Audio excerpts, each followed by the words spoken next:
किसी गांव में एक गरीब किसान रहा करता था।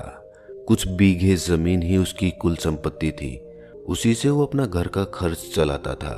अगर फसल अच्छी होती तो घर का खर्च अच्छे से चलता था, लेकिन अगर फसल खराब होती, मौसम खराब हो जाता तो फसल ना होने के कारण उन्हें कष्ट के दिन झेलने पड़ते थे। किसान बहुत मेहनती था। उसकी एक लड़की थी जो अब शादी के लायक हो चुकी थी और उसके लिए उन्होंने एक अच्छा सा वर भी ढूंढ लिया था। अपनी बेटी का ब्याह करने के लिए वो अपनी फसल पर ही निर्भर था। उसने इस बार बहुत अच्छी फसल लगाई थी और उसे पूरी उम्मीद थी कि ये फसल उसे अच्छी रकम देकर जाएगी। उसने गेहूं की फसल लगाई थी जो उस साल सबसे महंगी चल रही थी। किसान बहुत खुश था क्योंकि उसे लग रहा था कि अपनी फसल को बेचकर जो पैसे मिलेंगे उससे वो अपनी बेटी का ब्याह बड़े अच्छे से कर देगा। ब्याह का दिन नजदीक आ रहा था और उधर फसल पक चुकी थी। किसान ने अगले दिन से ही फसल की कटाई का काम शुरू करने का सोचा। इसके लिए उसने 4-6 मजदूर भी कर लिए थे, क्योंकि अकेले फसल को काटना बहुत ही मेहनत भरा काम था और पूरी फसल पक चुकी थी।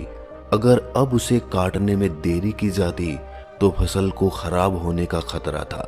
इसीलिए उसने कुछ मजदूर मजदूरी पर अपने साथ रख लिए थे।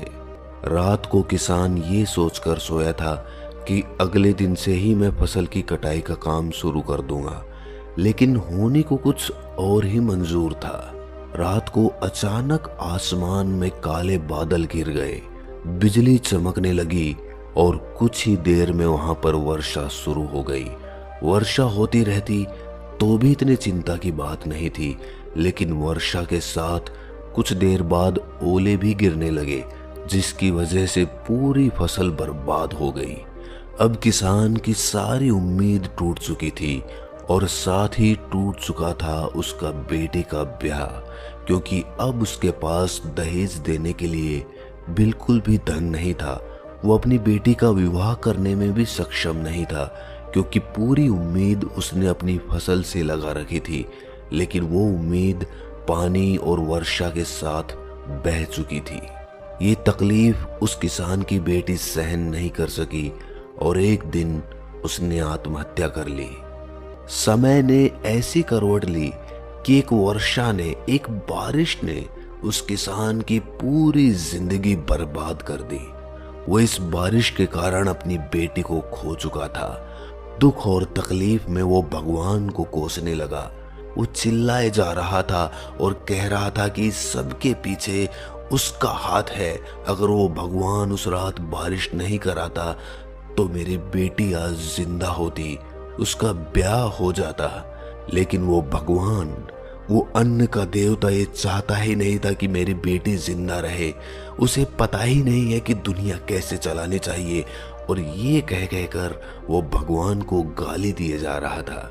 उस आदमी की चीख पुकार उसके अंतर्मन से निकल रही थी और उसके अंतर्मन की आवाज सुनकर अचानक आसमान में भविष्यवाणी होती है कि तुम ऊपर वाले को क्यों कोस रहे हो।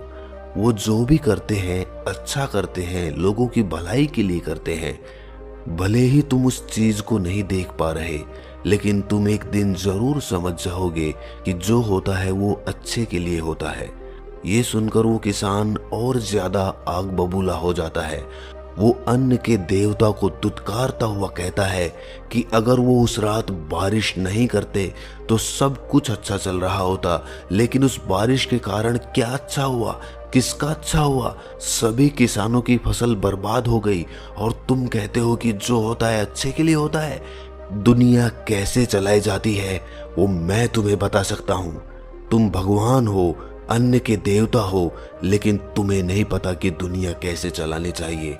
अगर तुम मेरे नजरिए से दुनिया चलाते तो इस दुनिया में कोई भी दुख में नहीं होता, कोई भी तकलीफ में नहीं होता।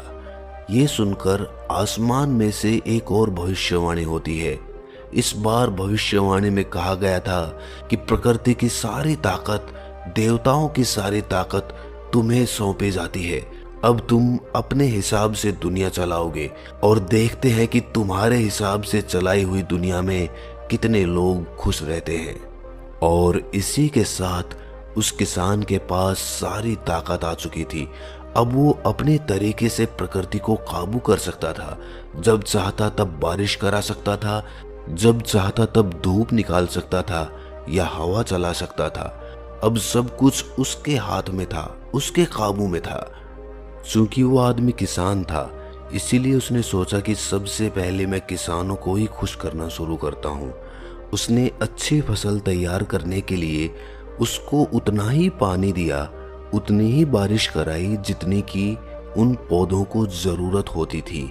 इसके बाद उनके ऊपर उतनी ही धूप डाली जितनी कि उन पौधों को अच्छे से विकसित होने के लिए चाहिए होती थी। मतलब कि उसने हर वो अनुकूल पर्यावरण तैयार किया जिसकी एक फसल को अच्छे से विकसित होने के लिए जरूरत होती थी। अब सभी किसानों के खेत अच्छे से लहरा रहे थे। दूर से देखने पर ही पता चल जाता था कि फसल अच्छे से तैयार हो रही है। पूरे गांव में खुशी का माहौल था। सभी किसान खुश थे क्योंकि सभी को लग रहा था कि इस बार परमपिता परमेश्वर ने उन पर कृपा की है और इस बार फसल बहुत अच्छी होने वाली है। सभी किसान उस परमपिता परमेश्वर, उस अन्न देवता का धन्यवाद करते हुए अपनी फसलों की कटाई शुरू कर देते हैं।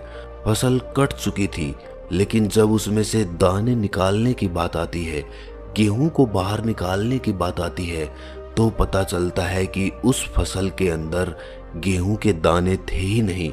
दूर से देखने पर तो ऐसा लगता था कि गेहूं बहुत अच्छे से तैयार हो रहे हैं, लेकिन गेहूं के पौधे के पकने के बाद जब उसमें से दाने निकालने की बारी आई तो उसमें से दाने निकले ही नहीं। वो गेहूं थोथे थे, वो सिर्फ बाहर से अच्छे दिखते थे, लेकिन अंदर उसमें कोई भी बीज नहीं था। इस घटना ने सभी को आश्चर्य में डाल दिया और साथ ही वो किसान भी आश्चर्य में पड़ गया जिसके पास प्रकृति को काबू करने की वो ताकत थी, क्योंकि उसी ने अपनी ताकत का प्रयोग करते हुए वो फसल अपने तरीके से तैयार की थी। वो तो किसान था, वो तो जानता था कि फसल को कब क्या चीज देनी है, लेकिन फिर भी वो फसल दाने तैयार नहीं कर पाई। इस बात के लिए उसने प्रकृति को फिर से कोसना शुरू कर दिया और ऊपर से फिर से एक भविष्यवाणी हुई। भविष्यवाणी में इस बात का कारण बताते हुए बताया गया कि तुमने उन गेहूं के पौधों को हर वो जरूरत की चीज पेश की जो उनको चाहिए होती थी। तुमने उन पौधों के अंदर विषम परिस्थितियों से लड़ने की ताकत पैदा ही नहीं होने दी। उनको जो चीज चाहिए थी तुमने वही चीज उनके लिए बड़ी आसानी से पेश कर दी। अगर उसी चीज के लिए वो पौधे संघर्ष करते, उनकी जड़ पानी को खुद ब खुद नीचे खोजती। अनुकूल धूप की बजाय अगर कभी कभी वो छाया को भी सहन करते तो उनमें वो ताकत पैदा होती, तो वो अपने अंदर बीज बना पाते। लेकिन तुमने उनको संघर्ष करने का कोई मौका ही नहीं दिया। उनके लिए बड़ी आसानी से वातावरण तैयार करते गए और जिसकी वजह से तुम्हारे वो गेहूं के पौधे बहुत कमजोर रह गए। बाहर से दिखने पर वो ताकतवर नजर आते थे, लेकिन उनके अंदर ताकत नहीं थी, वो अंदर से बहुत कमजोर थे। इस बात को सुनने के बाद किसान को एहसास हुआ कि जीवन में संघर्ष कितने मायने रखता है। संघर्ष ही होता है जो आदमी को अंदर से ताकतवर बनाता है। हमने अपने जीवन में देखा होगा कि जब भी हमारे ऊपर बुरा वक्त आता है तो हम भगवान को कोसने लग जाते हैं। हम सोचते हैं कि हमारे ऊपर ये बुरा वक्त क्यों आया, क्यों भगवान लोगों को दुख देता है। ये सवाल हम सभी के मन में उठता होगा। जब भी हमारा बुरा समय आता है तो ये सवाल हम सभी के मन में उठता होगा। लेकिन हर बात को सोचने के और समझने के दो नजरिए होते हैं, एक सकारात्मक नजरिया और दूसरा होता है नकारात्मक नजरिया। हम हमेशा नकारात्मक नजरिया अपनाते हैं। सकारात्मक नजरिए से उस परिस्थिति को देख ही नहीं पाते, और जो समझदार और बुद्धिमान होते हैं वो बुरे वक्त में भी सकारात्मक बातें ढूंढ लेते हैं। बुरा वक्त जिंदगी के बारे में जो पाठ हमें सिखाकर जाता है वो अच्छा वक्त हमें कभी भी नहीं सिखा सकता है, कभी सिखा भी नहीं पाएगा, क्योंकि अच्छे वक्त में तो पूरी प्रकृति, पूरी दुनिया, सभी लोग आपके साथ होते हैं, आपके हिसाब से चल रहे होते हैं। लेकिन जब वक्त बुरा चलता है तभी हमें दुनिया की फितरत पता चलती है। तब हमें पता चलता है कि कौन अपना है, कौन पराया है, कौन दिखावा कर रहा था और कौन असलियत में हमारा सुख चाहता है, हमारा भला चाहता है। ये बातें आपको बुरे वक्त में ही पता चलेंगी।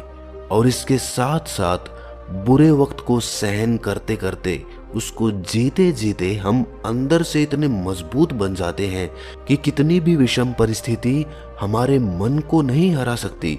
लेकिन जो लोग सिर्फ अच्छे समय में जिए हैं, उनके पास अगर थोड़ी सी भी परेशानी आती है तो उसको झेल नहीं पाते हैं, वो बहुत दुखी हो जाते हैं।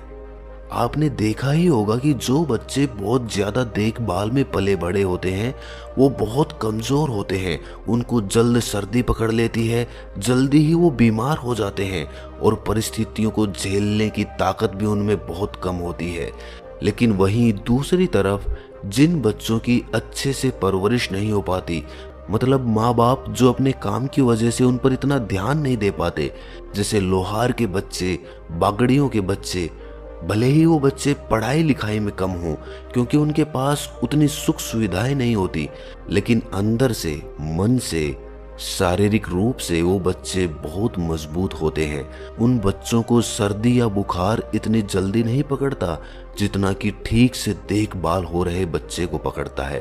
वो बच्चे सर्दी के दिनों में यूं ही रेत में खेलते रहते हैं, लेकिन फिर भी उन्हें कुछ नहीं होता क्योंकि वो प्रकृति की विषम परिस्थितियों को झेलते झेलते अंदर से बहुत मजबूत बन चुके होते हैं। बुरा समय ही आदमी को जीवन की उच्चतम सीख दे सकता है। बुरे समय में ही आदमी अपने आप को अच्छे समय के लिए तैयार कर सकता है, अपनी मनोस्थिति को मजबूत कर सकता है। और हमारे पास कोई दूसरा विकल्प भी नहीं है, क्योंकि अगर वक्त बुरा चल रहा है तो हम हमेशा ये रोना लेकर तो नहीं बैठ सकते कि मेरा समय खराब चल रहा है, उससे कुछ बदलने वाला नहीं है। लेकिन अगर हम उस समय के प्रति सकारात्मक नजरिया रखेंगे तो हम बुरे समय में भी दुखी नहीं रहेंगे, हम उस समय से भी सीख लेंगे। हमारा सकारात्मक नजरिया हमें हमारे बुरे समय से तो बाहर निकालेगा ही, लेकिन साथ ही साथ वो हमारे बुरे समय से हमें ऐसी ऐसी सीख दिलाएगा जो हम अपने जीवन भर नहीं भूलेंगे। अच्छे समय में तो सभी लोग खुश रह सकते हैं, लेकिन बहादुर और वीर वही है जो बुरे समय में भी खुश रहना सीखे। माना अपनी जेब से फकीर हैं, फिर भी यारों दिल के हम अमीर हैं। ये बात वही लोग कह सकते हैं, वही लोग अपना सकते हैं जो अपने बुरे समय के प्रति सकारात्मक नजरिया रखते हैं। असलियत में बुरा समय या अच्छा समय कुछ होता नहीं है, वो सिर्फ हमारे मन का एक जाल होता है, एक भ्रमजाल होता है। परिस्थितियां जीवन में हमेशा बदलती रहती है, क्योंकि जीवन चलते रहने का ही नाम है। ठहर जाने का नाम जीवन नहीं है, वो तो मृत्यु है। और जब तक मृत्यु नहीं आती तब तक जीवन यूं ही चलता रहेगा और परिस्थितियां यूं ही बदलती रहेंगी। आज आपका समय अच्छा चल रहा है तो कल समय बुरा भी आएगा, आज बुरा चल रहा है तो कल अच्छा भी आएगा। इसीलिए इस बात को समझकर अपनी गांठ बांध लो कि बुरे समय में रोना नहीं है, दूसरों से शिकायत नहीं करनी है, भगवान को नहीं कोसना है, अपने आप को मजबूत बनाना है, अपने आप के लिए कुछ ना कुछ अच्छा निकालना है अपने बुरे वक्त में से भी, जो हमारे जीवन भर काम आ सके। अपने नजरिए को सकारात्मक बनाना है, अपना नजरिया बदलना है। असलियत में हम दूसरों को देखकर ये सोचते हैं कि हमारा समय बुरा चल रहा है। अगर आपके आसपास सभी एक ही परिस्थिति में हो, सभी के साथ एक जैसी घटनाएं घट रही हों, तो आपको दुख नहीं होगा, आपको लगेगा कि दुनिया ऐसे ही चलती है। लेकिन जब आप अपने आसपास देखते हो कि आपका पड़ोसी या आपका रिश्तेदार इतने अच्छे समय में चल रहा है, इतना अच्छा जीवन जी रहा है, तब आपको अपना जीवन बेकार लगने लगता है। तब आपको लगता है कि मेरा बुरा वक्त चल रहा है, बाकी पूरी दुनिया मजे में है। आप बाहर की दुनिया को देखकर खुद को दुखी महसूस करते हैं। दूसरों से तुलना आपको हमेशा दुखी देगी। अगर आप किसी दूसरे से तुलना उसको आदर्श मानकर करते हैं, उस जैसा काम करना चाहते हैं, अपने जीवन में उसी की तरह आगे बढ़ना चाहते हैं, तब वो तुलना आपके लिए सकारात्मक हो जाएगी, तब वो आपको आगे बढ़ने की हिम्मत देगी। लेकिन वहीं दूसरी तरफ अगर आप ये सोचेंगे कि उसके पास इतना कुछ है और मेरे पास कुछ भी नहीं है, तो ये नकारात्मक तुलना होगी और ये आपको हमेशा दुख देती रहेगी, आपको चैन से नहीं जीने देगी। इसीलिए अपने तरीके से जीना सीखिए और समय चाहे कैसा भी हो, खुश रहना सीखिए। आखिर में हम कुछ भी साथ नहीं ले जाएंगे, सब कुछ यहीं पर रह जाएगा। हमारे सुख, दुख, दर्द, पीड़ा, धन, रिश्ते सब यहीं पर छूट जाएंगे। कुछ नहीं जाएगा हमारे साथ। हमारे साथ हमारा आनंद जाएगा, हमारी परिपूर्णता जाएगी। अगर हमने ये जान लिया और पहचान लिया कि बुरा समय या अच्छा समय कुछ होता नहीं है, बस हमारे मन का ही एक जाल होता है, तो आप परिपूर्ण होकर जा पाएंगे। तो आप समझ पाएंगे कि ये सिर्फ एक ही सिक्के के दो पहलू हैं और इन दोनों पहलुओं में मैं एक समान हूँ। मेरे अंदर कुछ भी बदलाव नहीं है, मैं उसी आनंद में हूँ और उस आनंद को कोई हिला भी नहीं सकता, चाहे वक्त कैसा भी हो। जब ये समझ और ये समझदारी आपके अंदर पैदा हो जाएगी, तभी आप परिपूर्ण होकर ये दुनिया छोड़ सकते हैं। वरना तो आप इसी कश्मकश में, इसी मन के भ्रमजाल में फंसे रहेंगे। कभी खुश होंगे तो कभी दुखी होंगे। आप ये समझ ही नहीं पाएंगे कि सुख और दुख दोनों एक ही सिक्के के दो पहलू हैं। अगर आप सुख चाहते हैं, सुख की कामना करते हैं, तो दुख जरूर आएगा, क्योंकि एक साथ एक चीज कभी नहीं चल सकती। ये दोनों चीजें समानांतर चलती हैं। मजे में और आनंद में रहना सीखो। हम क्या लेकर आए थे और क्या लेकर जाएंगे?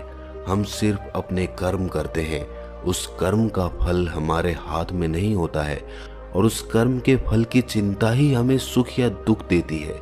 लेकिन अगर आप कर्म के फल की चिंता नहीं करेंगे, तो आप हमेशा आनंद में जिएंगे, मजे में जिएंगे। तो दोस्तों, कैसी लगी ये कहानी आपको कमेंट सेक्शन में ज़रूर बताना और नोटिफिकेशन बेल को ज़रूर ऑन कर लेना सब्सक्राइब करने के बाद, क्योंकि जब भी हम कहानी डालेंगे तो आपको तुरंत पता चल जाएगा। क्योंकि हम ऐसी ही कहानियाँ डालते हैं जो आपके अंतर मन में बदलाव लाए, जो आपको अपने आप को समझने में मदद करे। तो ऐसी कहानियाँ तो सभी को सुननी चाहिए, सारी मानव जाति को सुननी चाहिए। अपने आप को समझने से बड़ा काम इस दुनिया में कोई दूसरा नहीं हो सकता दोस्तों। तो इसीलिए इस चैनल को सब्सक्राइब करके नोटिफिकेशन बेल जरूर दबा लेना। तो मिलते हैं किसी अगली कहानी में, तब तक के लिए अपना ख्याल रखें। Thanks for watching. Please subscribe.